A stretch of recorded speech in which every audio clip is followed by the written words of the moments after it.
raxmatullaahi wabarakaatu asxaabta qiimaha badan leh dhammaan waxaa ku salaamantii salaanta islaamka assalaamu calaykum waxaa idin rajaynayaa dhammaan saan caafimaad qabo in adinku dhammaanaad caafimaad qabtaan asxaabta qiimaha badan leh maanta waxaan muuqaal cusub idinka wadaa xogtii sheekha ama sheekhii la dilay dhowaan sheekhaas oo run ahaantii arrinkiisa aynu markasta baahintiisa aynu ku howlanayn sheekhan muuqaalka aan reacasha bixinay ama muuqaalka idin soo gudbinaya horta marka koowaad waa cod asxaabta qiimaha badan dabca waxaan anay ku kalsoonaan inta badan idinma soo gudbiyo haddaba waxaa jira dhalinyar arrinka sheekhaas tahaygad ka dhigta diiradda saara xogaa qarsoon baadha soo bandhiga bulshada soomaaliyeedka wax marayaan u soo bandhiga asxaabta qiimaha badan leh muuqaalkan titalkiisu waxa uu yahay saa arkaysaan cadaymo ayaa laga helay telefoonada raggii dilay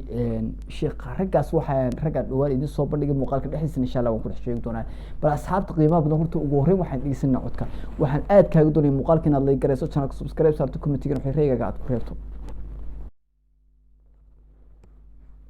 cadaymo ayaa laga helay raggii dilay sheekh maxamed xasan allah u naxariistee daawadayaal raggan ayaa teleefanadoodii iyo sidoo kale isla hadalkoodii cadaymo laga helay sidoo kale kuwo ayaa laga soo saaray markii la geeyey xabsiga dhexe hase ahaatee waxaan halkan idinkugu hayaa daawadayaal cadaymihii ay sheegeen raggan sidoo kale kuwii laga helay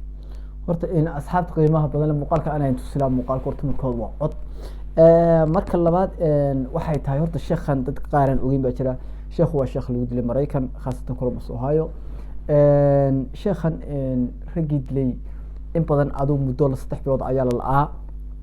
markii dambe waxaa la helay ninkii isoo gacantiisa ku dilay Joy Wooden kadib waxaa lasoo saaray muuqaal adigu meeshii la geeyey si loo geeyey kabacdi ninkii waxa uu sii sheegay dad fara badan dadkii ayaa ilaa hadda loo gaarsanay kolba qof la urinaya markaas dad kamid ayaa la xirxiray marka dadkii baa asxaabta qiimaha badan leh waxaa la leeyahay waxa laga helay cadaymo ee ay kamid ahaayeen qoraaladii WhatsApp-kooda iyo sidoo kale waxyaabihii ay isdhaafsadeen codadkii oo baaritaan lagu sameeyey koolkii ay ku wada hadleen oo dib loo raacay iyo cadaymo badan laga helay daawadayaal raggan waxayna noqotay mid wallahi waa alxamdulilah haddii cadaymo la helo markasta sheekhaas dadkii dilay dhiigga loo sii dhawaado dadka dhiiggiisa ama dadka adduunka ka kaxeeyey aad baan ugu farxaysa bulshada soomaaliyeed dabcan maanta waxaan u malaynaya soomaali inaan ogeyn ma jiro dabcan inba qof ayaa sii gaarsiya waa aniga shakhsi ahaanan 200 qof gaarsiya u malaynaya sababtoo aan mar kastoo aan jaalis helo arrinka waan ka hadlaa mar kasta aan iska jaalis ka helo waan ka hadlaa si ay soomaali aan qalbiyada uga bixin soo kale waxa isweydiin mudo mar kasta ninkaas maxkamadda waa lagala meereystaa marka la keenaya saadama la keenaya wax kale la keenaya adee ninkii la soo bandhig hubkii gurigiisa laga soo saaray laakiin ilaa hadda wax looma lama fulin waxba cad lama talaabo cad lama qaadin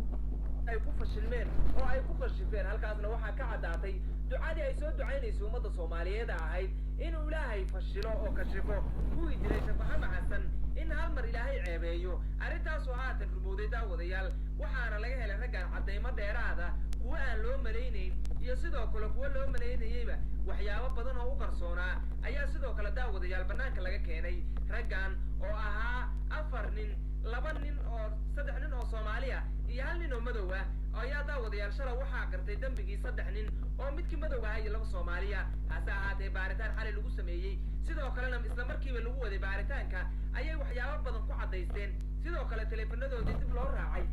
labadan waxaa la xiray in isha 2 days way xidhnaan labadan dambe hadda leeyahay way qirteen waxaa la 2 days dabcan ninka dhalinyarta arrinkan inta badan ka sheegay hadda aad mawduuciisa xagga hore aad ka soo daawan muuqaalo soo kala horeeyo soo daawan ma fahmaysid saad ku fahantaa way adag sababtoo ah marka la xidho ku soo sheegaya haddana wixii lagu soo qabsay ku sheegaya sawiradoodina qariya ama la soo bandhigo ku sheegaya kadib inay wax qarteen in la iska sidaayo ku sheegaya arrimihiisu ninkan inta badan waa arrimo tartiibsan ayaa waxaa laga helay cadaymo dheeraada daawadayaal ayagoo laga helay raggan qoraaladii ay isugu direen sidoo kale maaseejyadii iyo lacagaha heshiiska ay isugu direen codadkoodii oo bannaanka la keenay haatanna lagu wareejiyey qaybta booliiska markay si ay dhiidu gacanta kusoo dhigtay raggan ayaa fashilmay oo haatan wixii ka dambeeya aan looga baahnayn daawadayaal inay iyagu wax gartaan maadaama haatan gacanta lagu dhigay cadaymihii iyo xogihii iyagu ay isdhaafsanayeen taasaana waxay keenaysaa daawadayaal in aan raggan haatan kadib waxba looga baahan oo lagu bariyin dambi baa laydinka khafiifinayaa ee wax garta maadaama haatan gacantaba lagu hayo oo gacanta lagu dhigay codadkii iyo cadaymihii ay isdhaafsadeen John awal ayaa cadaymihiisa la hayay iyo qoraaladii lagu wada hadlay Joy Wooden ku dhiiso meel uu ku qiiranayo aniga shakhsi ahaan lama arag laakiin haddana maxkamaddu waxay sheegtay inuu qirtay haddana ilaa hadda si cad oo looma horkay haddana si cad inii sheeg looma ama wax cadayma oo haddana sii socda dabcan may soo sheegin sababta aanay kusoo sheegin waxay tahay markay arrin muhiima aaday usoo kordho waxaa lasoo wadaagaa communitygii ama dadkii arrinka hayay sheekha ama culimo badan oo magacyo caana leh ayaa arrinkaa ku jiray gobol lagu kala yimi markaas dadkii intay soo meediyaha yimaadeen may oran arrinka halkaas ayuu marayaa markaas waxaad fahmaysaa halka waxaad ka garanaysaa inaanay xog badan aad usoo saarin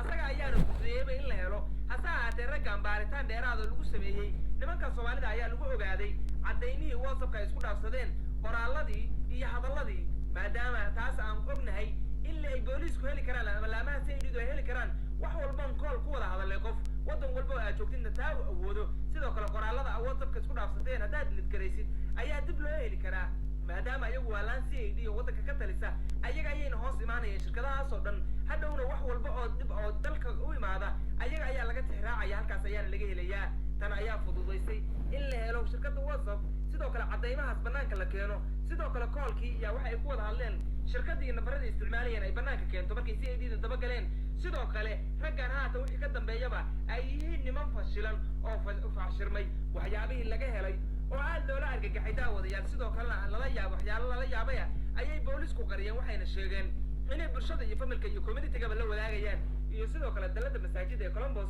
ay la wadaagayaan macluumaadkaas hase ahaatee sidii mar hore ay ballan qaadeen aysan ka hor dhacayn daawadayaal wax walba oo gadaal ka yimaada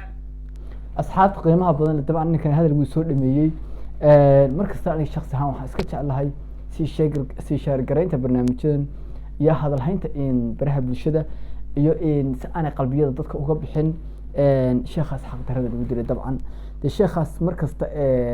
micnahan uga hadalaa boqolkiiba 99 marka sheekha aniga shakhsi ahaan raacash ka bixinayo ma ahan views ama ma ahan lacag ama ma aha subscribe fara badan ama like fara badan ama dad badan ku soo xirmaan ma aha muhiimaddu waxay tahay in sheekhaasi cadaalad helo in aanay dadka bulshada Soomaaliyeed qalbigooda ka bixin dabcan oo sababtoo ah hadii hadda la iska ilaabo hadana la iska sidaayo waxa suurtagal ah in ma garanaysaa ay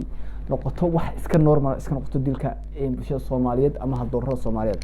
asxaabta qiimaha badan la aad iyo aad ayuu mahadsantiin dabcan mowqifkeena aan muuqaalkan uga hadalnaa fahansantiin ayaan rajeynayaa dabcan saa ugu xidhantiina aad iyo aad ayaa ugu mahadsantiin ee aad u daawataan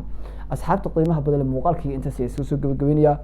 waxaan ka codsan lahaa please inaad channelka subscribe saarto muuqaalka like saarto si aad ula socoto muuqaalada cusub ee aan insha Allah bartan soo gelin doono aad iyo aad ayaad ugu mahadsan tahay soo gaaritaankaaga bartan asxaabta sharafta leh markasta isku dayna muuqaalka like saartaan sababtoo ah markasta oo muuqaalka la galayo waxa uu sii gaaraa ama waxa uu dadka tusaa dad cusub ayuu sii tusayaa muuqaalka aad